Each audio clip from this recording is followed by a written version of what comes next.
Hello ಸ್ನೇಹಿತರೆ, big boss live ಅಪ್ಡೇಟ್ಗೆ ಸ್ವಾಗತ.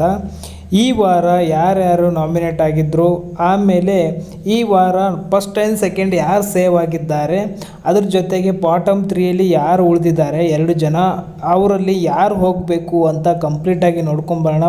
ಹೊಸಬರಾಗಿದ್ದರೆ subscribe ಮಾಡ್ಕೊಳ್ಳಿ, ಪಕ್ಕದಲ್ಲಿರೋ ಬೆಲ್ ಐಕನ್ನ ಪ್ರೆಸ್ ಮಾಡಿ ಅಂತ ಹೇಳ್ತಾ ಬನ್ನಿ ವಿಡಿಯೋನ ಸ್ಟಾರ್ಟ್ ಮಾಡೋಣ.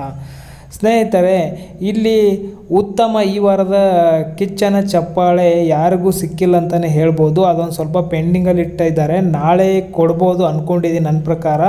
ಬಟ್ ಈ ಸತಿ ಏನು ಟಾಸ್ಕ್ ಇರಲಿಲ್ಲಲ್ಲ ಅಷ್ಟೊಂದು, ಅದ್ರ ಸಲುವಾಗಿ ಅದನ್ನು ಪೆಂಡಿಂಗ್ ಇಟ್ಟು ನಾಳೆ ಕೊಡಬೇಕು ಅನ್ನೋ ಒಂದು ಪ್ಲ್ಯಾನು ಇದೆ ಅಂತ ಅನಿಸುತ್ತೆ. ಈ ವಾರ ಯಾರಿಗೂ ಕೊಟ್ಟಿಲ್ಲ ಕಿಚ್ಚನ ಚಪ್ಪಾಳೆ. ಅದ್ರ ಜೊತೆಗೆ ಇಲ್ಲಿ ಫಸ್ಟು ಸೇವ್ ಆಗ್ತಿರೋದು ತುಕಾಲಿ ಸಂತೋಷ್ ಅವರು ಅಂತಲೇ ಹೇಳ್ಬೋದು. ತುಕಾಲಿ ಸಂತೋಷ್ ಅವರನ್ನೇ ಯಾಕೆ ಸೇವ್ ಮಾಡಿದ್ದಾರೆ ಅಂದರೆ, ಸ್ವಲ್ಪ ಚೆನ್ನಾಗಿ ಪರ್ಫಾರ್ಮೆನ್ಸ್ ಮಾಡಿದ್ದಾರೆ ಅವರು. ಬಟ್ ವೋಟಿಂಗ್ ರಿಸಲ್ಟಲ್ಲೆಲ್ಲ ಅವರು ಫಸ್ಟ್ ಇಲ್ಲ, ಸುಮ್ಮನೆ ರ್ಯಾಂಡಮ್ ಆಗಿ ಸೇವ್ ಮಾಡಿದ್ದಾರೆ. ಅದು ನಮ್ಮ ತುಕಾಲಿ ಸಂತೋಷ್ ಅವರನ್ನು ರ್ಯಾಂಡಮ್ ಆಗಿ ಸೇವ್ ಮಾಡಿದ್ದಾರೆ. ಆಮೇಲೆ ವಿನಯ್ ಗೌಡ ಅವರನ್ನು ಸೇವ್ ಮಾಡಿದ್ದಾರೆ ಅಂತಲೇ ಹೇಳ್ಬೋದು. ಇವರಿಗೆ ವೋಟ್ಸ್ ಬಂದಿರುತ್ತೆ ಹೆವಿ, ಬಟ್ ಅಂದ್ರೂ ರ್ಯಾಂಡಮ್ ಆಗಿ ಸೇವ್ ಮಾಡ್ತಾ ಇದ್ದಾರೆ.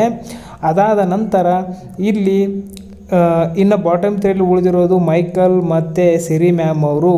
ಮೈಕಲ್ ಮತ್ತು ಸಿರಿ ಮ್ಯಾಮ್ ಇಬ್ಬರಲ್ಲಿ ಯಾರು ಮನೆಗೆ ಹೋಗಬೇಕು, ಇವರಿಬ್ಬರಲ್ಲಿ ಯಾರು ಚೆನ್ನಾಗಿ ಟಾಸ್ಕಲ್ಲಿ ಪರ್ಫಾರ್ಮೆನ್ಸ್ ಮಾಡ್ತಾರೆ, ಅದ್ರ ಜೊತೆ ಆ್ಯಕ್ಟಿವ್ ಆಗಿರ್ತಾರೆ, ಚೆನ್ನಾಗಿ ಯಾರು ಮಾತಾಡ್ತಾರೆ, ನಿಮ್ಮ ಪ್ರಕಾರ ಮೈಕಲ್ ಹೋಗಬೇಕಾ ಸಿರಿ ಹೋಗಬೇಕಾ, ಸಿರಿಗಿಂತ ಮೈಕಲ್ ಚೆನ್ನಾಗಿ ಆಡ್ತಾರಾ, ಏನು ಕತೆ ಅಂತ ಕಮೆಂಟ್ ಮಾಡಿ ತಿಳಿಸಿ. ನನ್ನ ಪ್ರಕಾರ ಸಿರಿಯವರು ಹೋಗಬೇಕು. ಮೈಕಲ್ ಅವರು ಟಾಸ್ಕಲ್ಲಿ ಪರ್ಫಾರ್ಮೆನ್ಸ್ ಚೆನ್ನಾಗಿ ಮಾಡ್ತಾರೆ, ಸಿರಿಯವರು ಹೋದರೆ ಒಳ್ಳೆಯದು ಅಂತ ನನಗನ್ಸುತ್ತೆ. ನಿಮ್ಮ ಅನಿಸಿಕೆ ಏನು ಕಮೆಂಟ್ ಮಾಡಿ. ಹಾಗೆ ಕಿಚ್ಚನ ಚಪ್ಪಾಳೆ ನಾಳೆಗೆ ಪೋಸ್ಟ್ಪೆಂಡ್ ಆಗಿದೆ. ನಾಳೆ ಏನಂತ ಗೊತ್ತಾಗುತ್ತೆ ಕಿಚ್ಚನ ಚಪ್ಪಾಳೆ. ಪ್ರಾಬಬ್ಲಿ ಕ್ಯಾನ್ಸಲ್ ಕೂಡ ಮಾಡಿರ್ಬೋದು, ಹೇಳೋಕ್ಕೂ ಆಗಲ್ಲ. ಬಟ್ ಇವಾಗ ಇವರಿಬ್ಬರಲ್ಲಿ ಬಾಟಮ್ 3 ಮೈಕಲ್ ಮತ್ತು ಸಿರಿಯಲ್ಲಿ ಯಾರು ಹೋಗ್ತಾರಂತ ದಯವಿಟ್ಟು ಕಮೆಂಟ್ ಮಾಡಿ ಹೇಳಿ.